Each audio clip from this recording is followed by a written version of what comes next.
July 14th, 1944. A field outside Saint-Lô, Normandy.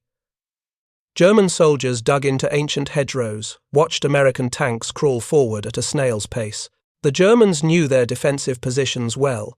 For weeks, the bocage had been their fortress, every field a kill zone, every lane a trap.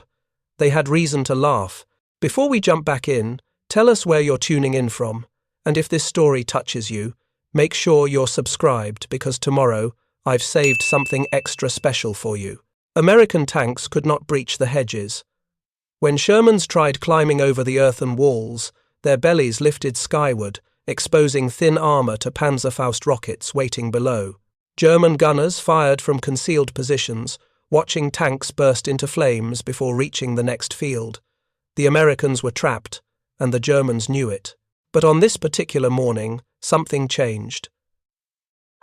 Lieutenant General Omar Bradley stood watching a demonstration that would rewrite the rules of the Normandy campaign. A sergeant had welded crude steel prongs to the front of a Sherman tank. The device looked primitive, almost comical. 4 tusks jutting forward like some mechanical beast.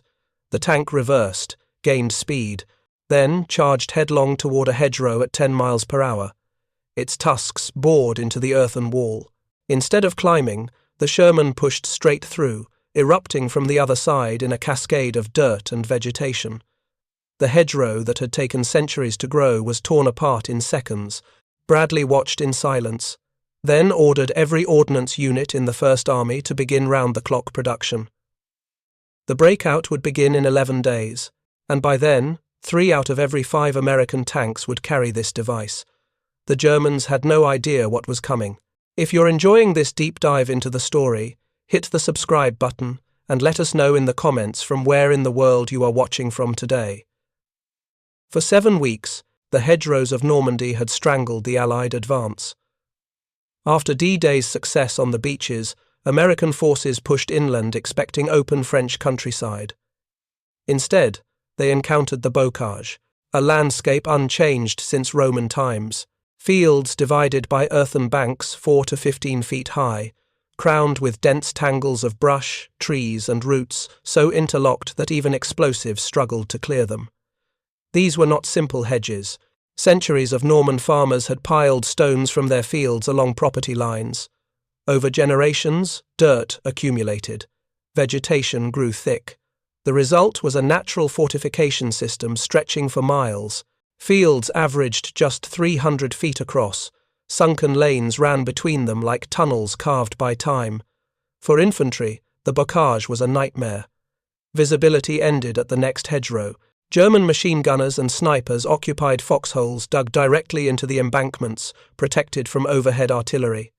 Every field became its own isolated battle. Units lost cohesion.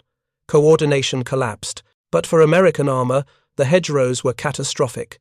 Tanks could not maneuver cross-country. The few gaps between fields were covered by German anti-tank weapons. Panzerfausts waited in ambush. When Sherman crews tried forcing their way over the hedgerows, physics betrayed them. Preparing and narrating this story took us a lot of time, so if you are enjoying it, subscribe to our channel, it means a lot to us. Now back to the story. The tank would climb the steep embankment, nose rising, tracks clawing at earth. At the crest, the entire underside lifted into view. Thin belly armor, just over an inch thick, exposed to any German soldier with an anti-tank weapon. The Sherman's 75mm gun pointed uselessly at the sky. For seconds that felt like hours, the tank was helpless. German gunners rarely missed. A rocket strike to the underbelly meant instant death for the crew. Burning Shermans littered the Normandy countryside. Their charred hulks served as grim warnings. The bocage had become a graveyard for American armor. Officers scrambled for solutions. Combat engineers tried using explosives to blow holes in hedgerows, but the detonations were loud, time-consuming, and attracted immediate German attention. By the time engineers cleared a path, enemy artillery had already ranged in.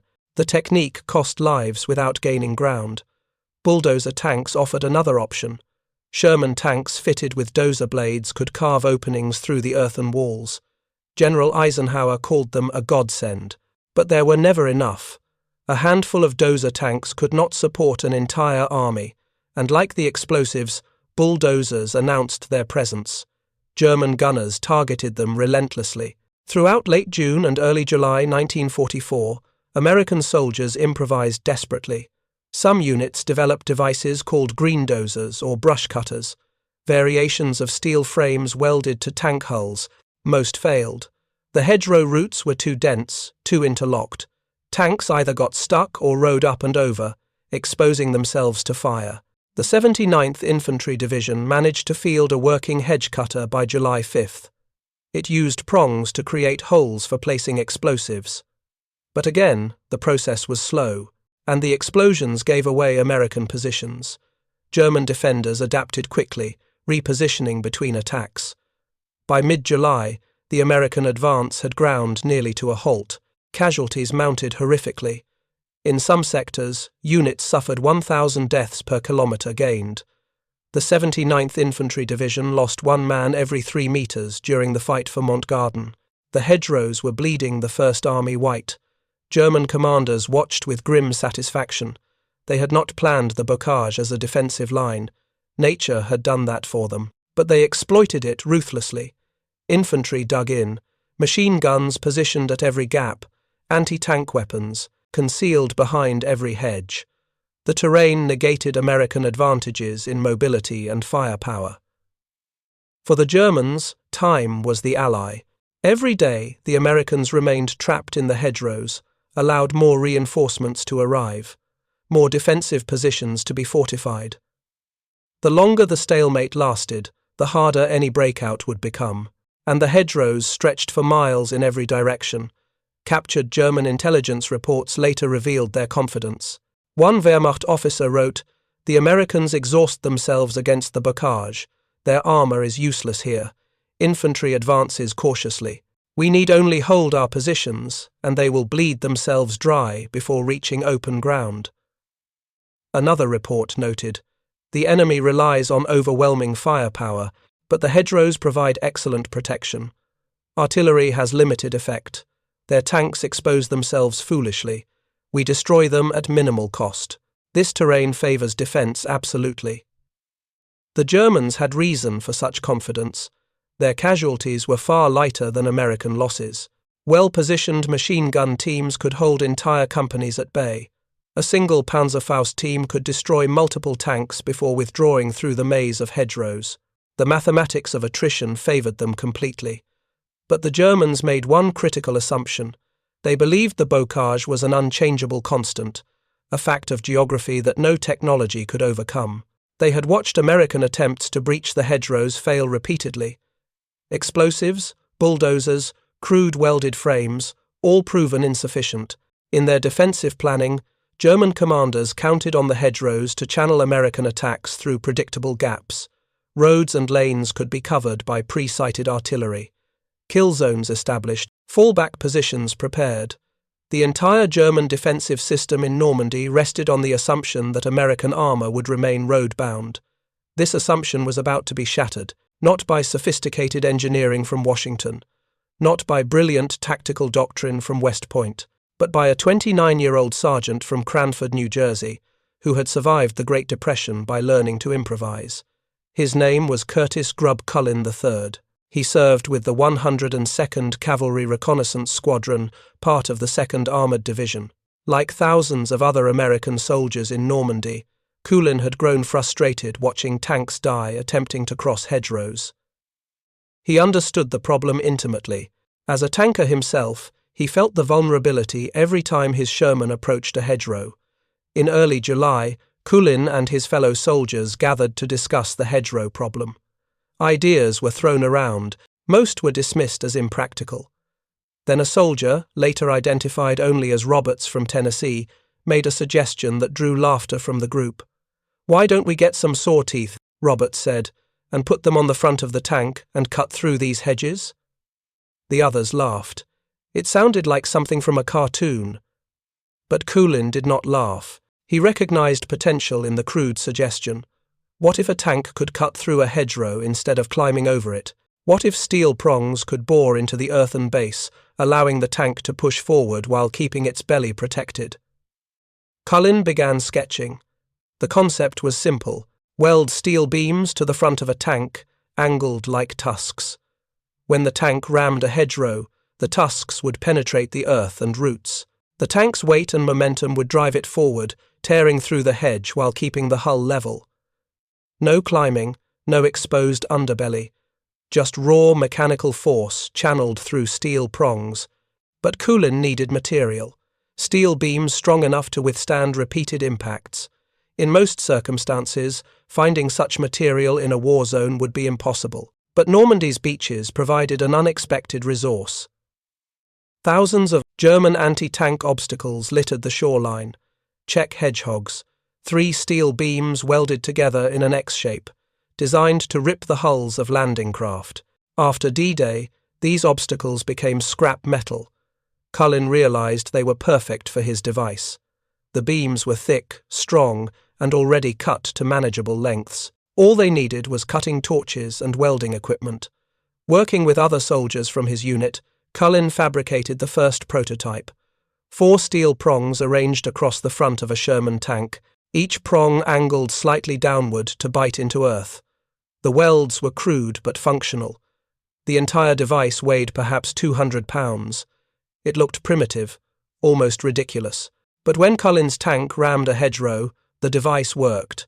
The prongs tore into the embankment, the Sherman's tracks churned, and the tank burst through to the other side, spraying dirt and vegetation but remaining level. The crew inside felt the impact but faced no exposure to enemy fire. They had punched through a hedgerow that would have killed them moments before. Word spread quickly through the 2nd Armoured Division. Other units began requesting similar devices. Officers took notice. On July 14th, just 11 days before Operation Cobra's scheduled launch, Lieutenant General Omar Bradley arrived to witness a demonstration. Bradley stood with his ordnance officer, watching skeptically. He had seen numerous failed attempts to solve the hedgerow problem. This looked like another improvised contraption, unlikely to work under real conditions. But he gave Cullen a chance. The Sherman reversed, accelerated forward, struck the hedgerow at speed. The steel tusks buried themselves into the ancient earthwork. The tank kept moving, engine roaring, tracks tearing through centuries-old roots. Then it emerged on the far side, intact and operational. The hedgerow lay torn open behind it. Bradley stared in silence. Then he turned to his ordnance officer and spoke. Words that would change the Normandy campaign. "Get me as many of these as possible. Every tank that can carry one needs to have one before Cobra launches." What happened next was a feat of military logistics that matched the device's battlefield effectiveness. Bradley's ordnance officer, Lieutenant Colonel John Medaris, immediately ordered every ordnance unit in the First Army onto round-the-clock production. Welders worked in shifts. Arc welding equipment flew in from England overnight. When supplies ran short, more planes delivered them before breakfast. The raw material came from Rommel's failed Atlantic wall defences. Thousands of Czech hedgehogs were salvaged from Normandy's beaches. Cutting torches separated the beams. Grinders shaped and sharpened the ends. Welders worked under camouflage netting to hide their activity from German observation posts. Day and night, the sound of cutting and welding echoed through American positions. Production moved with urgency born of desperation. Operation Cobra could not be delayed further. The weather window was narrow. German reinforcements were arriving. Every day spent trapped in the bocage cost American lives and momentum. The hedgerow cutter had to be fielded immediately or not at all. Within 1 week, approximately 500 devices were manufactured, not identical. Each was handmade in the field. Quality varied depending on the welder's skill and available materials. Some had 4 prongs, others had 5 or 6. Some prongs were straight, others curved. But all shared the same basic design. Steel tusks welded to the front hull, positioned to tear through hedgerow embankments. By July 25th, 3 out of every 5 tanks in the First Army carried a hedgerow cutter. The modifications were not limited to Sherman medium tanks. M5A1 Stuart light tanks received them. 10 tank destroyers were fitted with them. Approximately 1,270 medium tanks, 694 light tanks, and 288 tank destroyers rolled toward their starting positions, armed with a device the Germans did not know existed. General Bradley had given strict orders. No hedgerow cutters were to be used before Operation Cobra launched. The element of surprise was too valuable. If Germans captured or observed a Rhino tank before the offensive began, they would adapt their defenses. The entire advantage would be lost. So the modified tanks sat in assembly areas, their strange steel tusks covered with camouflage netting. Tank crews inspected them nervously. Some nicknamed them rhinos, after the way the prongs resembled horns. Others called them Cullen cutters, after the sergeant who had sparked their creation. But most simply hoped they would work when the moment came. German commanders remained confident. Their intelligence reports showed American tanks still struggling with the hedgerows. Aerial reconnaissance revealed no unusual activity. The defensive plan remained unchanged.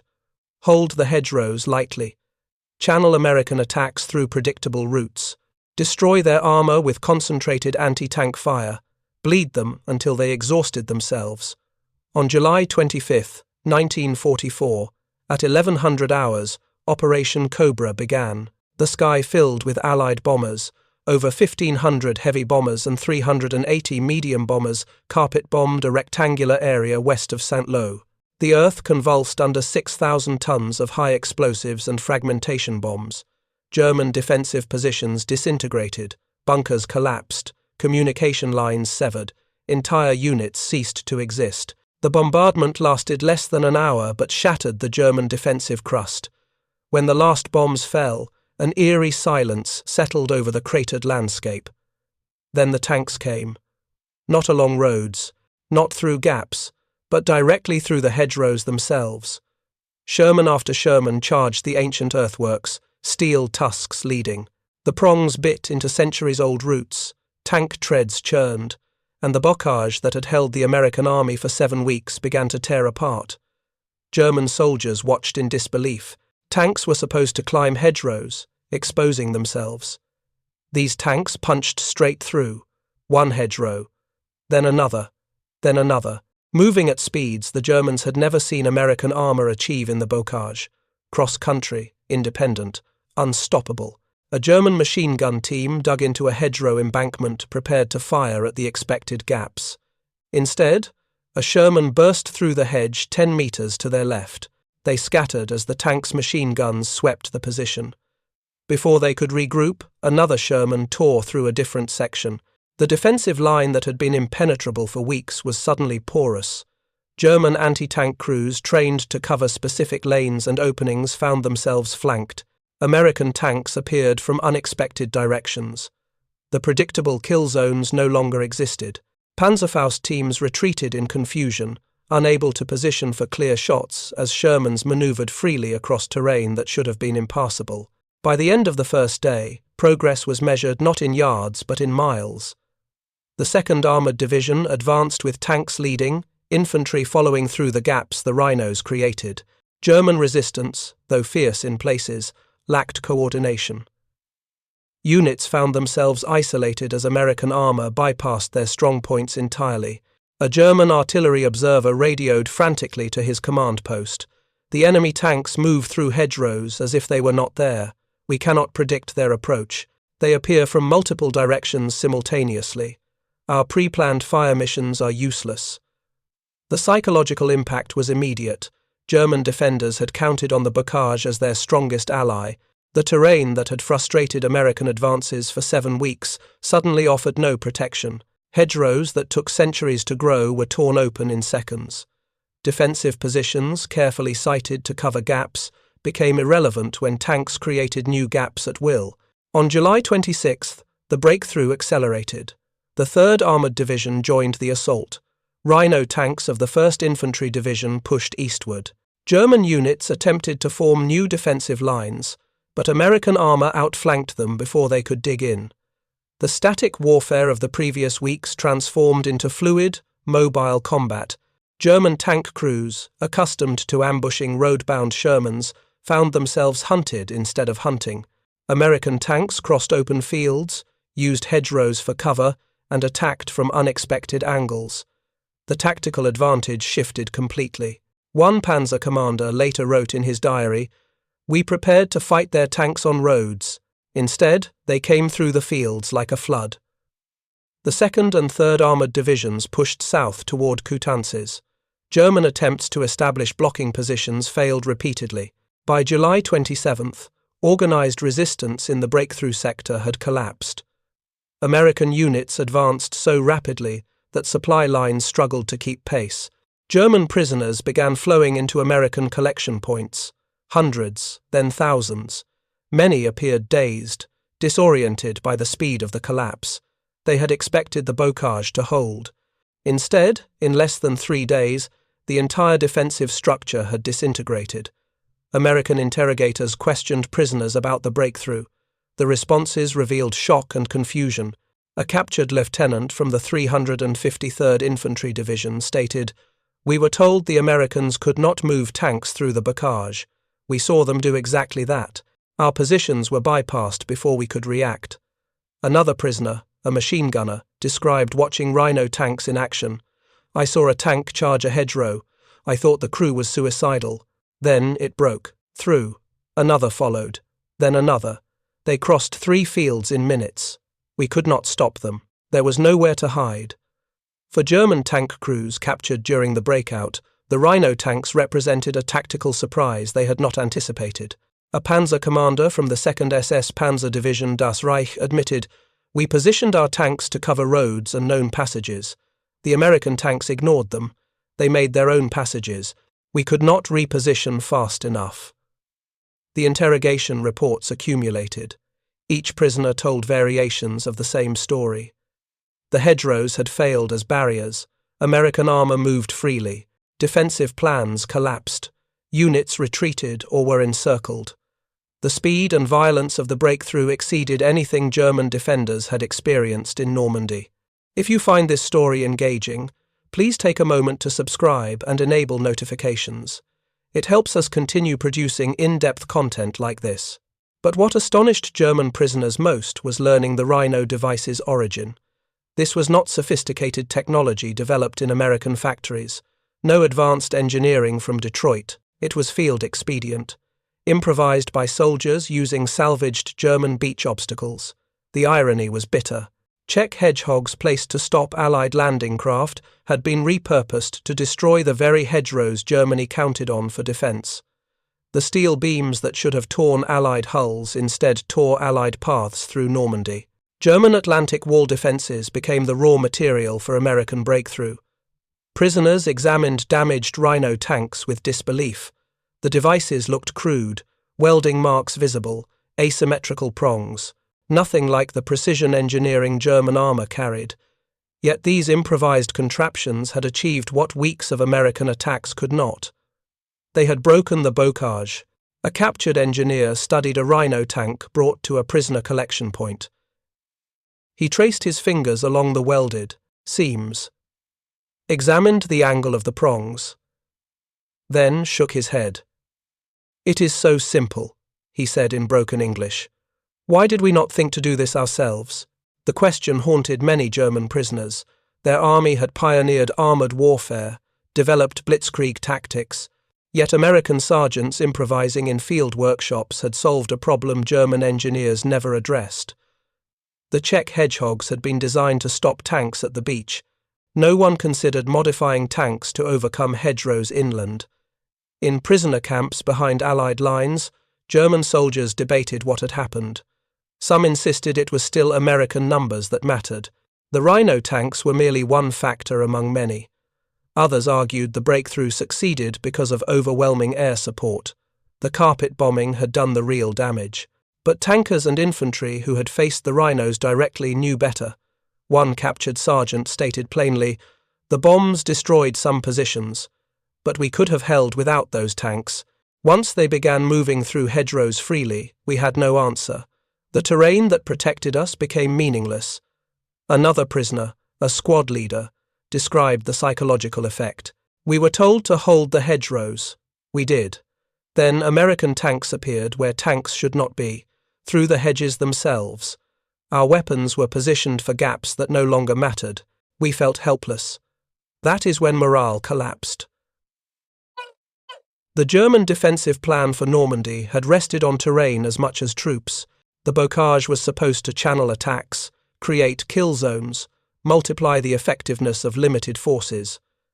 When American armor overcame that terrain advantage, the entire system failed, and it failed catastrophically. By July 28th, American forces reached Coutances.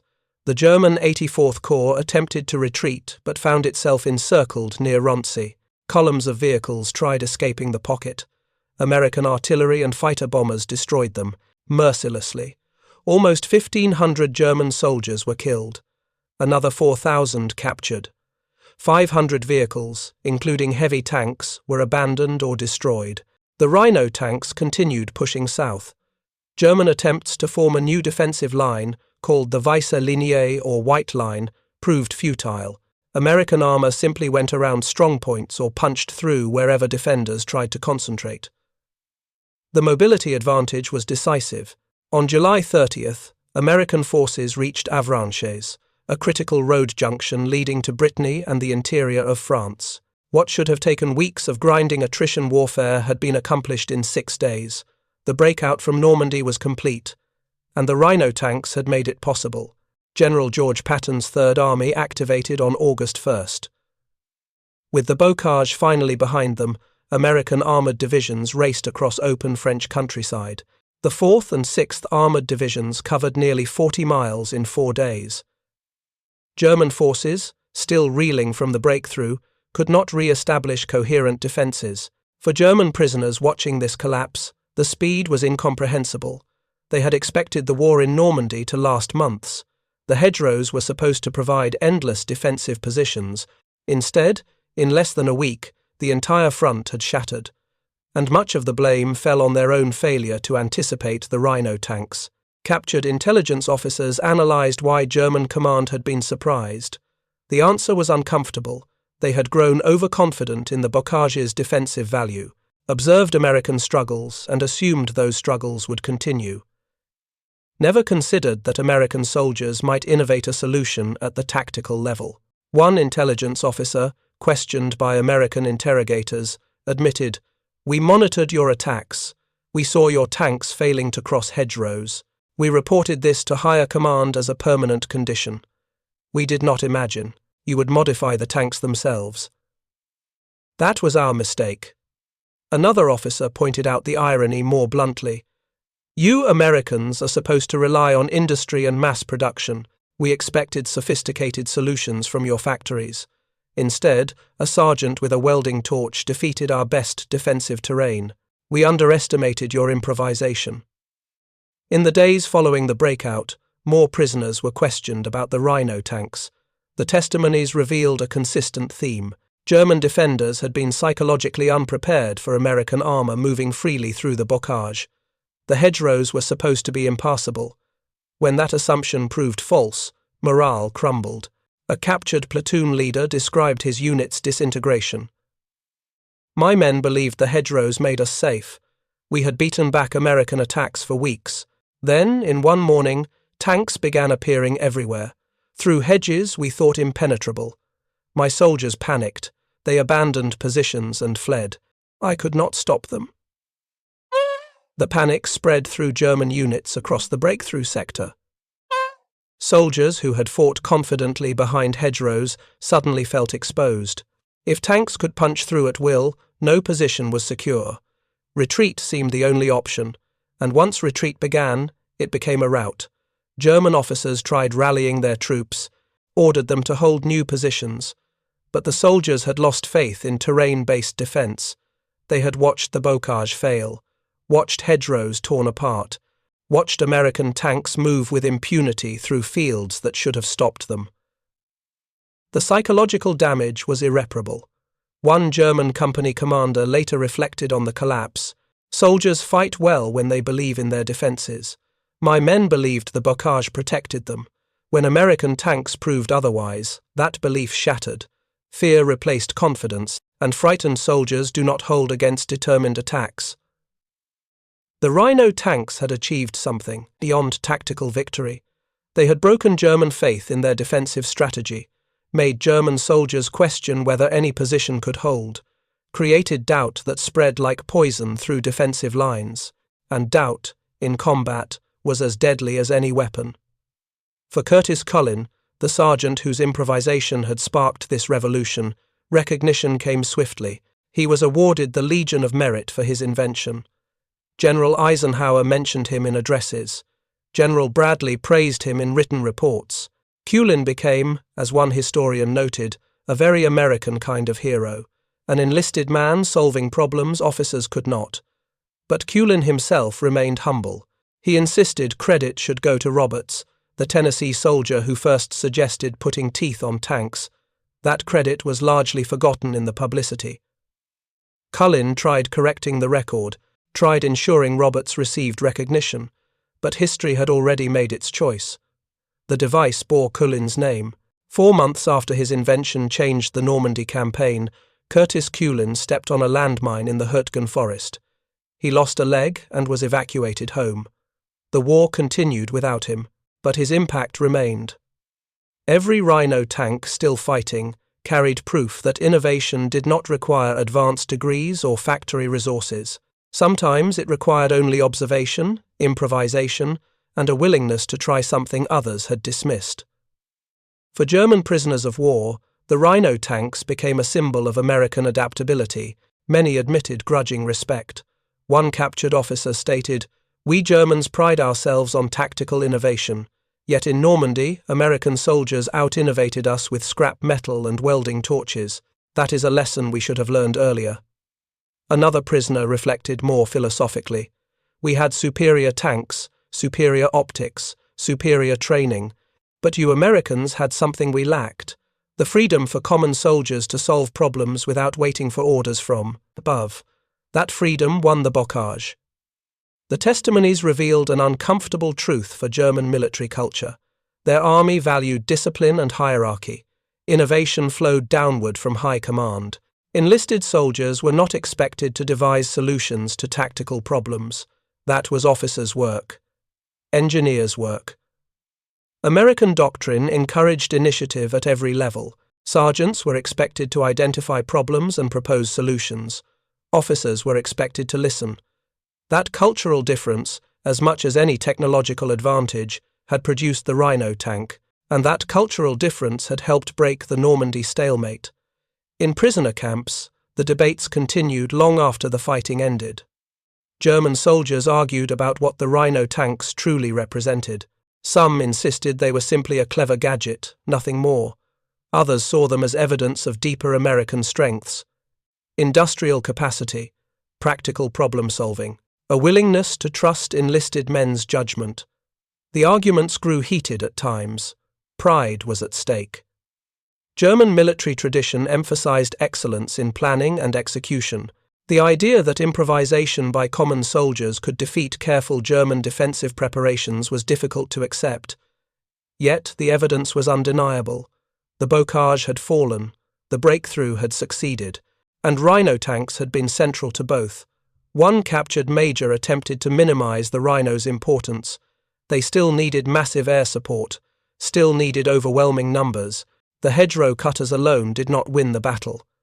But a sergeant who had actually faced the Rhinos in combat disagreed sharply.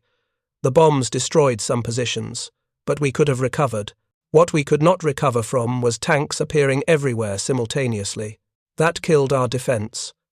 The debate reflected a larger struggle within the German military mind. They had entered the war believing in their own superiority.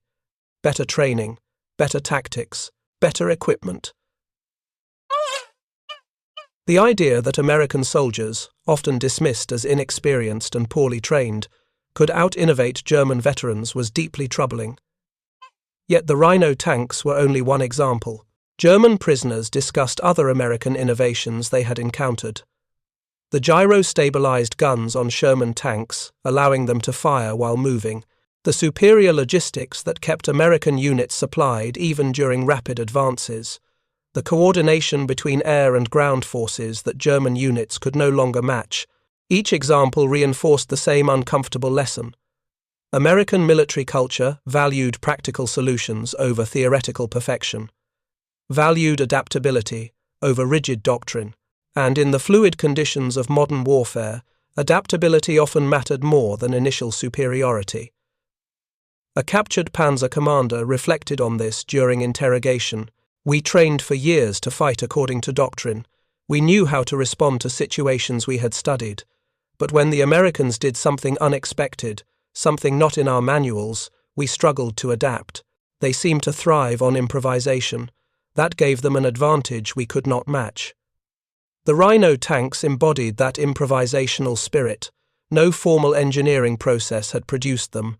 No committee of experts had approved their design.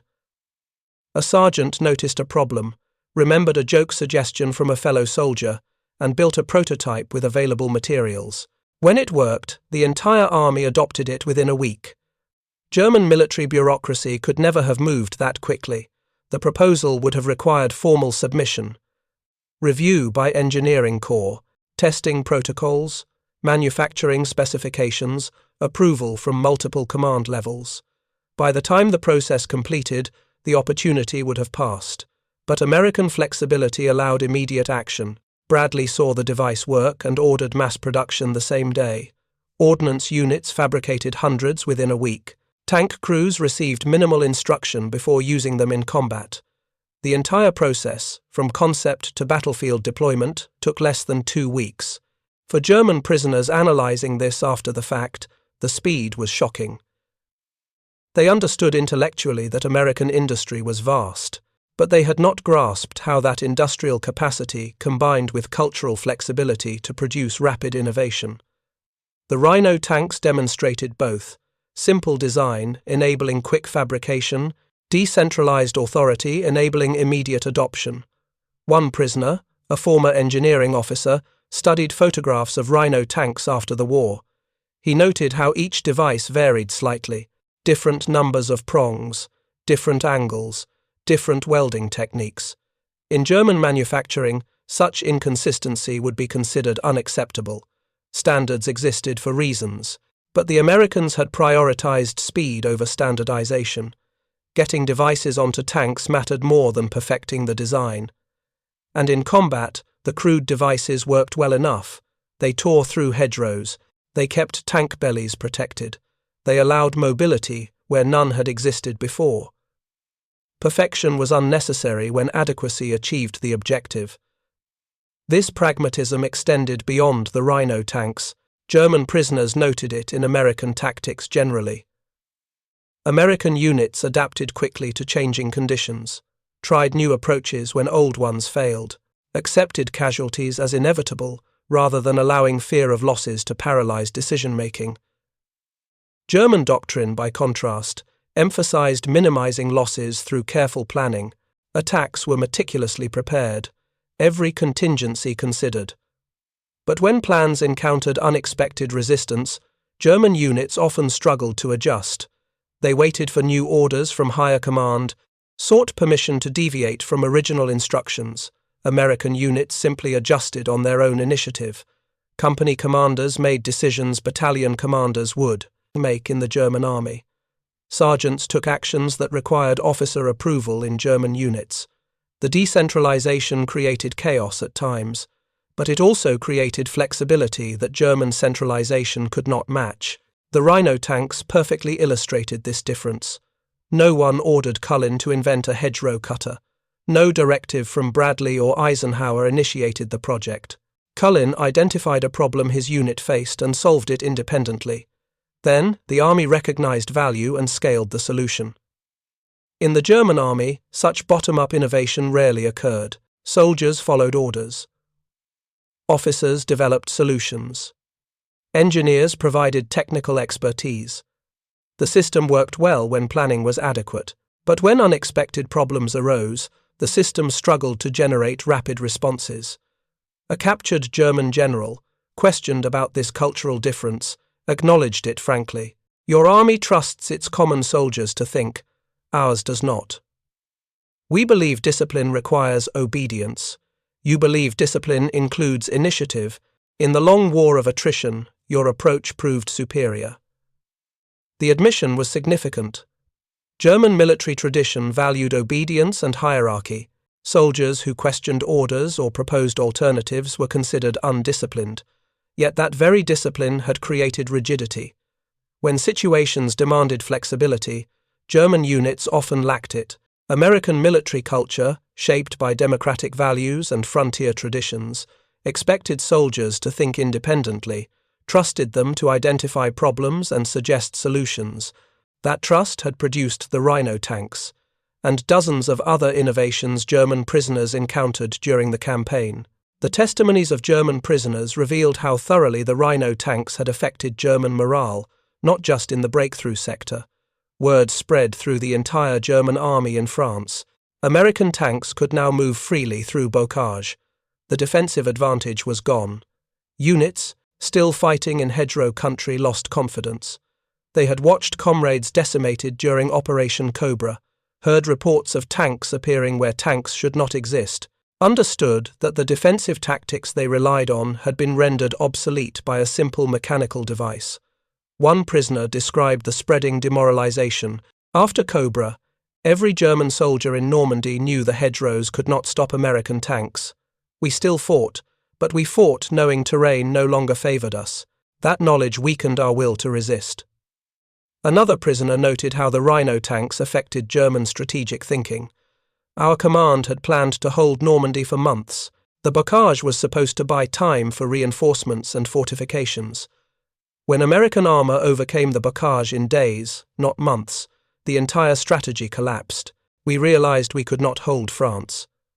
The psychological impact extended beyond frontline soldiers.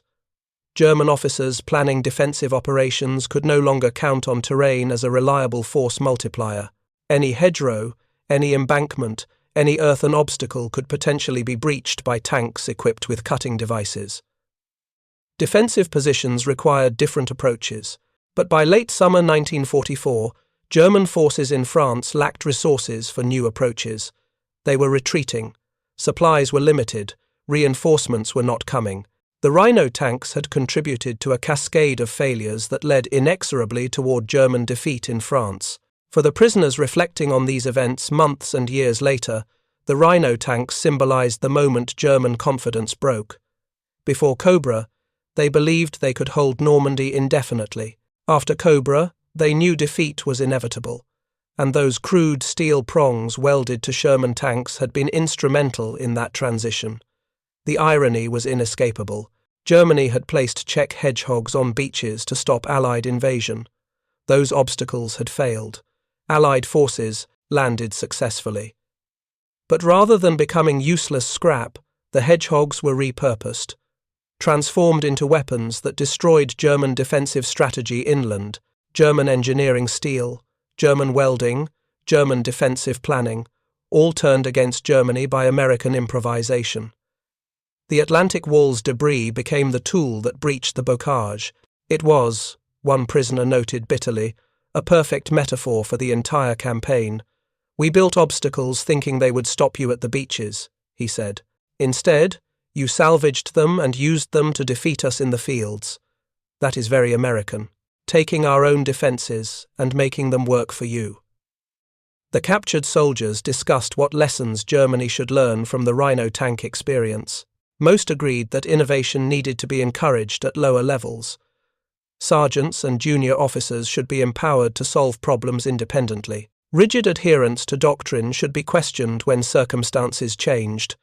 But they also recognized these lessons came too late for Germany. The war was lost. The army was broken. No amount of cultural change would reverse the outcome now.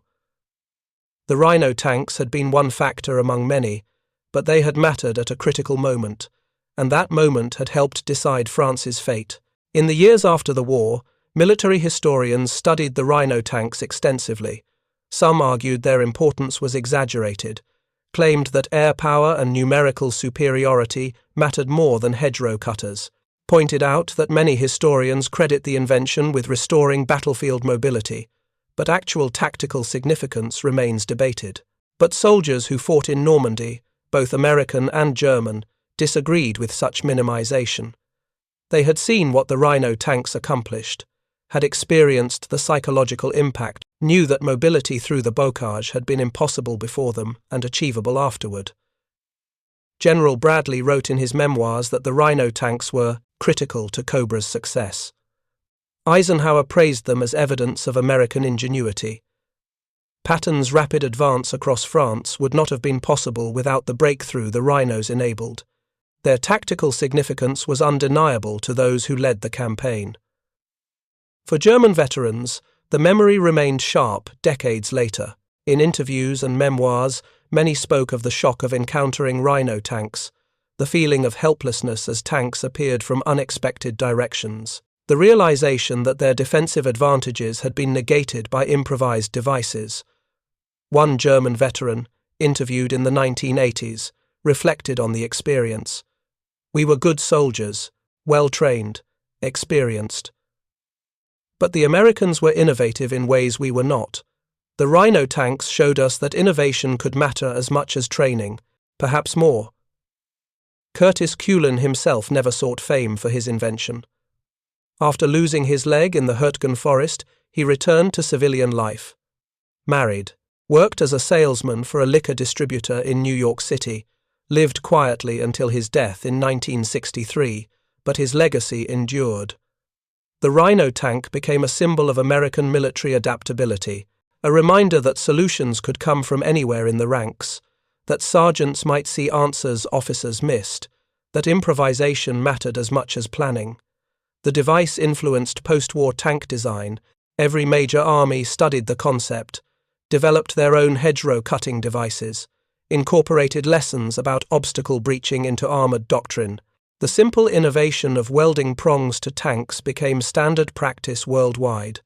More broadly, the Rhino tanks influenced military culture. Armies began encouraging innovation at lower levels, seeking ways to empower soldiers to solve problems independently. Recognizing that rigid hierarchy could stifle the adaptability modern warfare demanded, the United States Army established programs to reward soldier innovation, created channels for suggestions from enlisted personnel, built systems to rapidly test and adopt good ideas regardless of their source. The Rhino tank's success had demonstrated the value of such approaches. For the German prisoners who had faced Rhino tanks in combat, this represented a fundamental shift in military thinking. The army that defeated them had learned to harness creativity from every rank, had trusted its common soldiers to think and innovate, and that trust had produced weapons Germany could not counter. One final irony emerged in the decades after the war. The Czech hedgehogs that became Rhino tank prongs had been manufactured in occupied Czechoslovakia. Forced labourers had produced them under German supervision. Those labourers had hoped the obstacles would fail, that the invasion would succeed.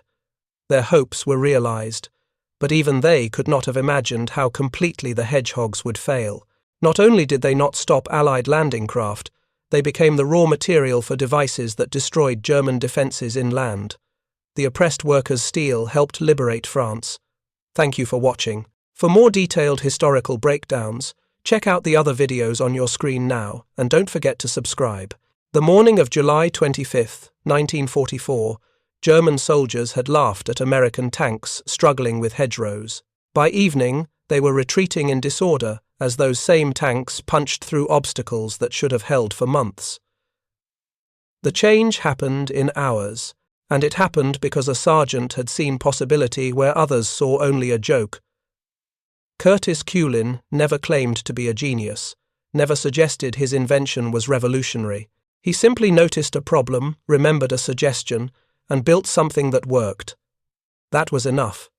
In war, adequacy deployed immediately beats perfection developed slowly. For German tankers who had mocked American improvisation, the lesson was harsh. They had trusted their superior training and equipment. Believed careful planning would defeat American numbers, but they had not anticipated that American sergeants with welding torches could change the battlefield faster than German high command could respond. The Rhino tanks were crude, asymmetrical, unrefined, everything German engineering disdained, yet they accomplished what precision could not. They broke the bocage, they enabled the breakout, they helped decide the campaign. In prisoner camps across France and Germany, captured soldiers discussed those steel prongs endlessly, tried to understand how something so simple had defeated them so thoroughly, wrestled with the implications for their military tradition and national pride.